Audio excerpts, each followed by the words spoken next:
Hi guys, this is Alex, and welcome back to the Ur-Quan Masters Project 6014. Let's see, where is my cursor? There it is. Alright. So I wanted to check out the Yehat. I wanted to see what they have been up to. Because they were cool guys with a cool theme. So I want to pay a visit to them.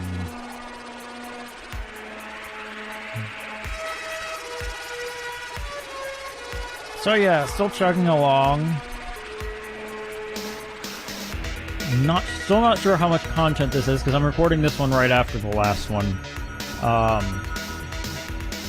So not sure how much longer... Not sure how much more there is to see in this game. We pretty much already found,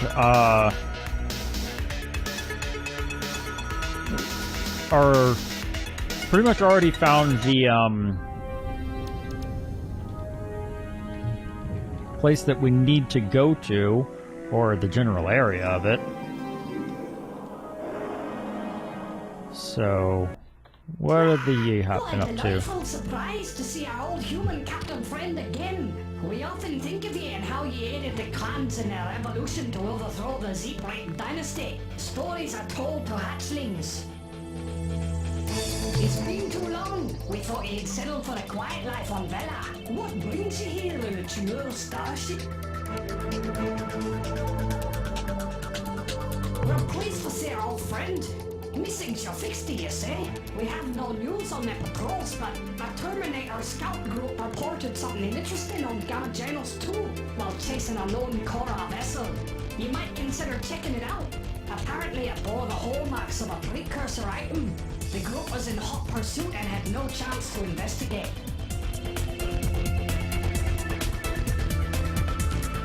The Yehat prosper. We have expanded our sphere of influence back to where it was before the Great Wars. Since we were battle thralls, we were less scathed by Ur-Quan domination than other races. While others rebuild their homeworlds, we've been able to put our energies into helping the Chimera eliminate remaining Korra Maraudas from this region of space. It saddens me to see them struggle so. The Shafixty are eking out a meager existence in the Gorno constellation, with their old homeworld destroyed there in a desperate search for more fertile grounds. Also, the Chimera won't permit the Alliance to direct too much aid into their struggle, as our resources are needed to eliminate the Korra threat. Our Cook brethren have integrated back into our society and have had a profound influence on our outlook of life, though I'm not sure how they expect to reintegrate biologically. In fact, the thought disturbs me somewhat.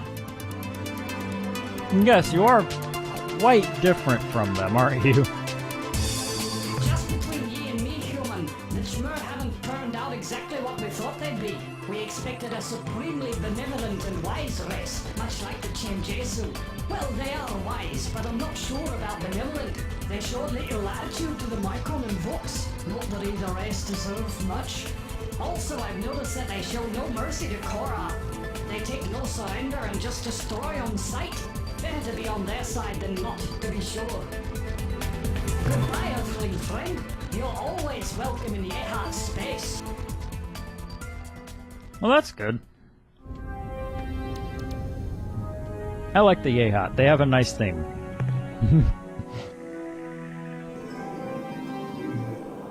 Okay. So that's all Yehat space right there. Let's see, the Vux. So the Vux have apparently... something? I don't know. I guess they've been, like, imprisoned or something? I don't really know. But we'll check them out anyway, see what's going on with them. If anything. Or if we can even communicate with them. I don't really know.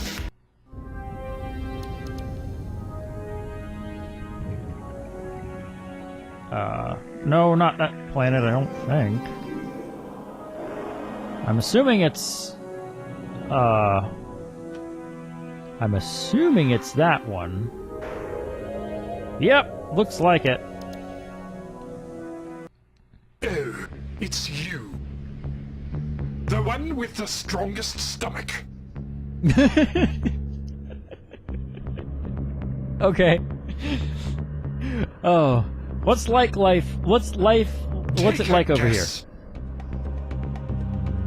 I'm assuming it's not so good.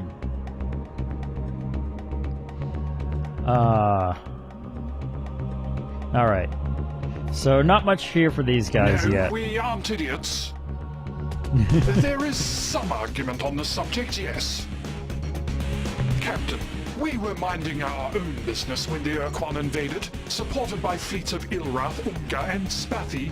These four did not enhance our hopefulness for the goodness of unseen aliens, which was already shocked by your Captain Rand. We were given the impossible choice of fight or die a slow death under the Red Slave Shield.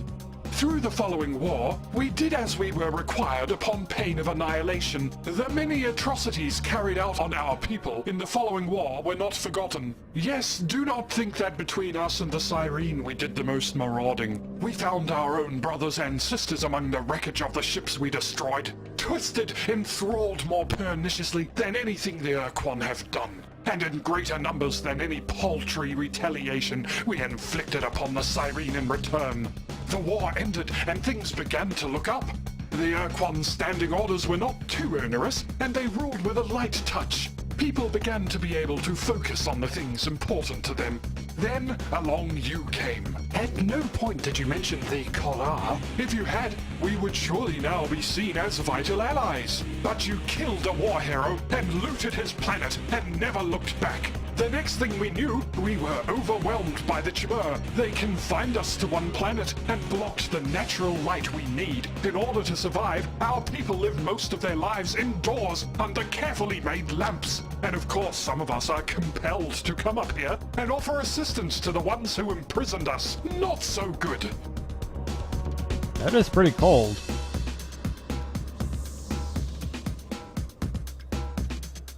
Not quite as bad as the Ur-Quan. Such high standards you keep. Alright.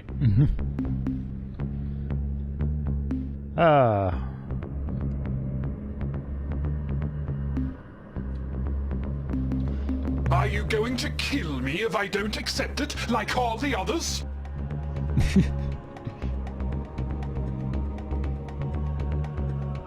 I wasted a lot of fuel running away, too. A waste. So telling.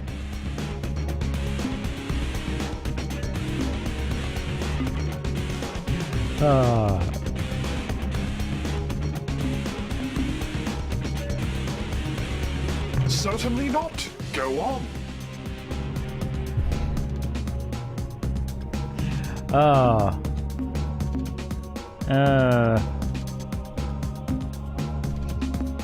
Go on. Back down to a single captain again. A different one. Alright. So gracious of you to apologize for the actions of others. Alright. I was Any hoping news you to wouldn't report? ask that, as I am required to answer completely. The one piece of news you are not already aware of is that Zex's deviant subordinate Dax managed to escape Vux space with a squadron of intruders before the Chur closed in. Actually, I tell you this anyway, the Vux are much better off without depraved individuals like Dax. At least with Zex we had an ace commander. Dax just gives me the willies. Should you stumble across him in your travels, please do the right thing and dispose of him and his weirdo henchmen. Finally! Alright.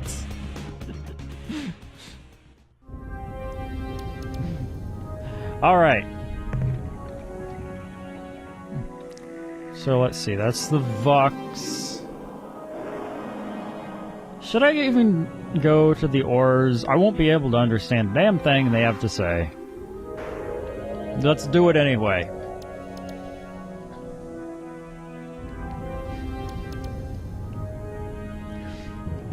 I don't know too much about the ores, other than that there's apparently, there are some theories and ideas about what the ores are and where they're from. One of which is that they're the things that apparently killed the Androsynth.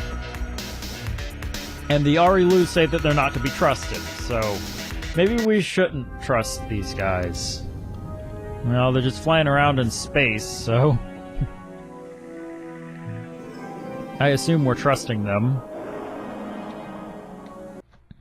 This now is Smiley Like Lizards. Camper Captain has to see the ores. Happy campers can say hello to ores every day. I say 3 times more than bottom. Hello, camper friends. Sure. Before now is fun time, and ores can make games with campers and smell colors, and even the playground. Soon is so more unbeamy, and inferior poets spread into campers' bases to vulcanize and even leap. Ores are dancing inferior poets before, after, and soon, but not good to go. Ores paint the town every day, but fingers have right of way. And when inferior poets are vulcanizing, we have to go below. If you are free, ores can pull campers to the outside. Inferior poets are mostly that won't be necessary. Inside, outside, not so. Any news? We are learning the happy camper favorite games and extol the numbers that are right. About this level, the silly cows and campers spit the first words otherwise. Vucks are sad animals and always say to know the ores or be dissolving. Vucks are always dancing the ores, but not better than small, so not so frumple any sooner. Frumple. Right. If campers need to converse on the Alliance, that is okay. Do not be frightened to ask the ores, what is up? We now understand the words. Think, once we mistake the meaning for the words apart. It's so funny when we know that together is different from apart. I laughed and laughed. What is Alliance matters now? Right.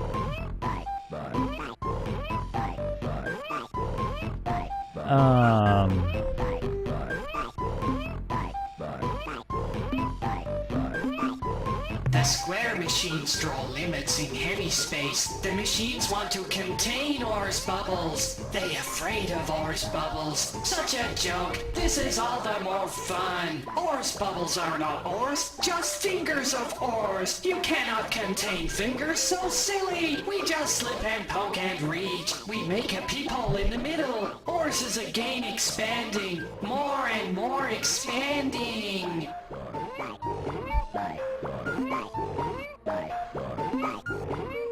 Never be afraid to open enough and spread the wax.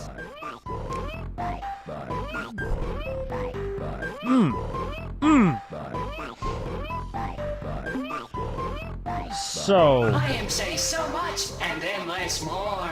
Before campers first said hello the ores, there was Androsynth. The Androsynth made slippery places for us to smell your level, and we find the new town and the playgrounds. This is the everything story, and already you know. If campers know bigger than the everything story, ores are pulling the campers. Ores are pulling the silly Androsynth, and they do not like. Campers are not ready and do not want. The everything story is enough to open the party door, but do not spill the drinks. I am joke on party and party. It is funny the most, even not too false enough for spices. yeah. Ores must be on. Only joke. Right. Right. I think I understood them better then than I used to. And I don't know if that's just me getting used to them, or...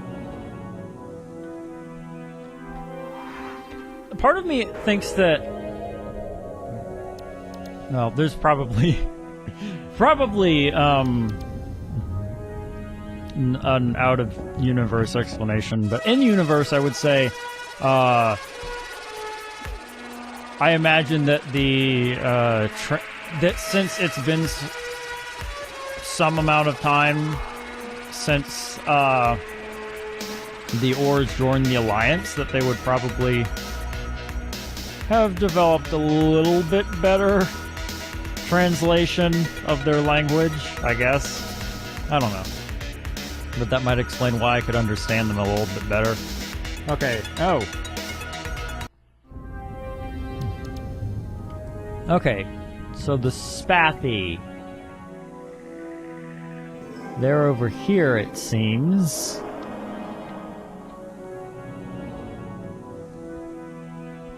Let's speak with them because the Spathi are wonderful. What is the secret Spathi cipher?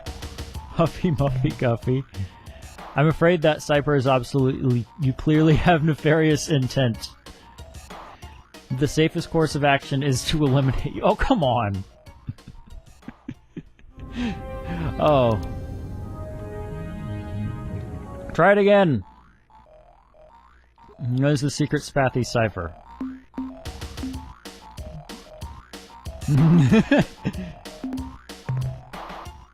Turn the lights on, you sibling maggots. Why haven't Spathi kept to the agreement?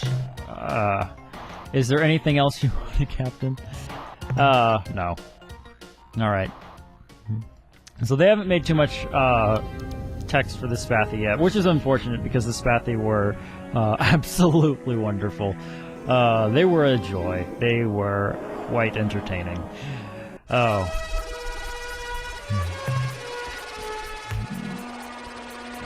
So hopefully they'll have some more for them later.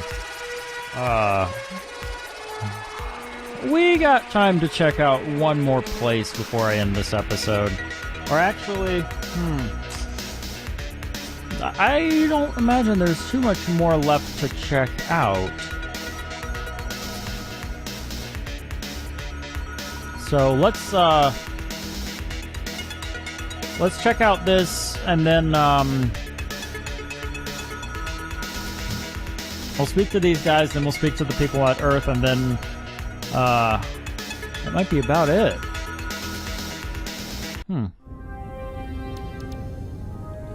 Alright, let's speak to the Sirens, see what they've been up to. Alright. Hi, what's up? Hail, Earthling, welcome to Siren Space. As always, we are very pleased to welcome you. What brings you here? We're here because we can be and had the opportunity to visit, so we are here! Oh no, the Tremor sent us on a mission to find the missing Suffixie. Is there any assistance you or your crew require of a practical nature? You should stop by the starbase at our homeworld, Betelgeuse 1. To be honest, we don't stray far from our homeworld. Our fleet is still rebuilding, and there is the risk of running into rogue Kor-Ah, who still plague this part of space. We are grateful to Tremor, who are diligent in their duty to eradicate these monsters. Right now we don't get out much, and most activity seems to be happening rimward of Tremor space, where the Kor-Ah are being pursued. Right now, the periphery of current events, it seems. Alright. Alright. Yeah. Sorry if I missed some things when I'm trying to say this. Like I said before, I'm not sure if there's supposed to be voices for some of these species, races yet.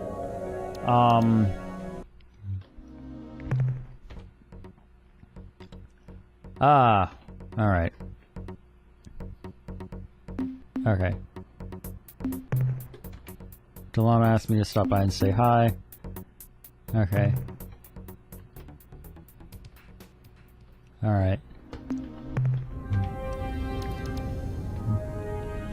There seemed to be dialogue options there, but I couldn't see anything. Strange. Alright, well, let's see what Earth has been up to. Yeah, like I said, I don't know too much about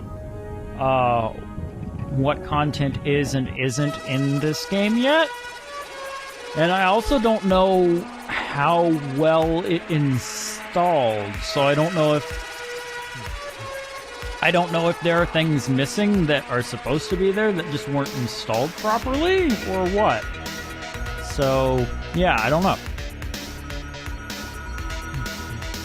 But anyway, let's check out Earth. Let's see what Earth has.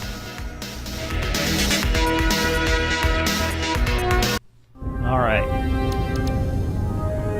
Well, lots of ships, apparently. That's what we have. Hi, guys. How's it going?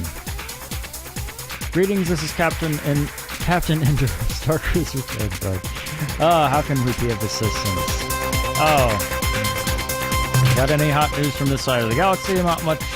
Mainly patrolling the quadrant and escorting trade ships in case some 4A show up. Personally, I wish the Alliance allocated more tasks for our fleet. The long range of our missiles would complement the devastating capabilities of Avatar ships nicely. Didn't happen to have any... No, we don't need fuel. Actually, we could use some... Sorry, Captain, but the sheer volume of your Explorer ship makes it pretty pointless to transfer from our limited reserves. You have some old nukes to spare, are you serious? Oh, alright. These are no laughing matters, we're still in a state of war, you know. Yeah, good personality. You learn to take a joke. Keep up the good work, guys. Oh...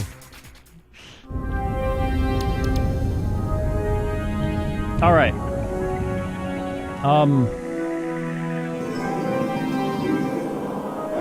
Earth.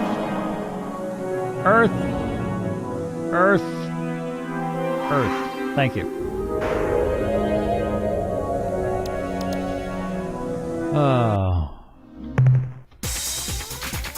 Well, look who's coming to town. Long time no see, eh, Captain? Indeed. What's news? The talk of the town is your mission, Captain. A group of Shofixi reconnaissance ships has gone missing, leaving no trace. So we give you the task to find them. Why are they so special, one might ask? You know, with the Korra, the loose, on the loose, and the Kurzurza lurking God knows where, it's hardly unheard of to lose some ships. We have had our share of cruisers gone missing as well. What makes this case different is the partial Mayday message, which Chimera were able to record before the transmission died down. Though garbled, the message has definitely referred to machinery, dangerous, and not some small one at that. We might be talking about something of planetary scale here. The transmission supposedly initiated during an orbital scan. Was quickly cut short with distress calls, shrieks. The exchanges, we've been able to analyze it and make much sense, but for one word that repeated several times, gravity.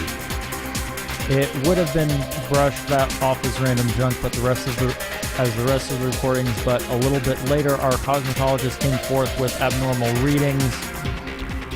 They were recorded just at the time of the accident. They indicate that something resembling strong gravitational lenses formed all around this quadrant in a matter of seconds and vanished about as quickly.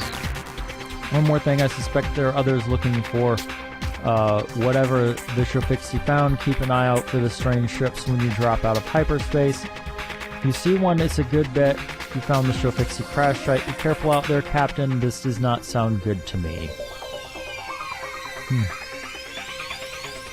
Why am I confined to this small part of the galaxy? I want to fly wherever I want.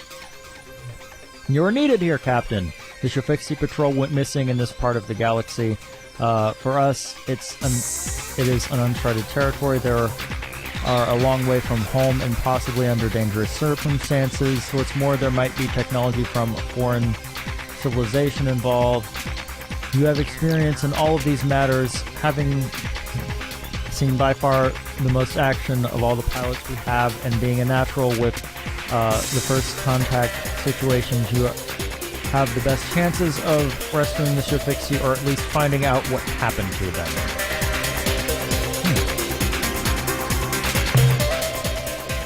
The Explorer. The famed joint effort of the New Alliance in an area of spacecraft engineering. Although, to be fair, the Tremor easily pitched in most of the tech, designed mainly for long-range discovery missions and planetary exploration. The Explorer is a first response ship, fast,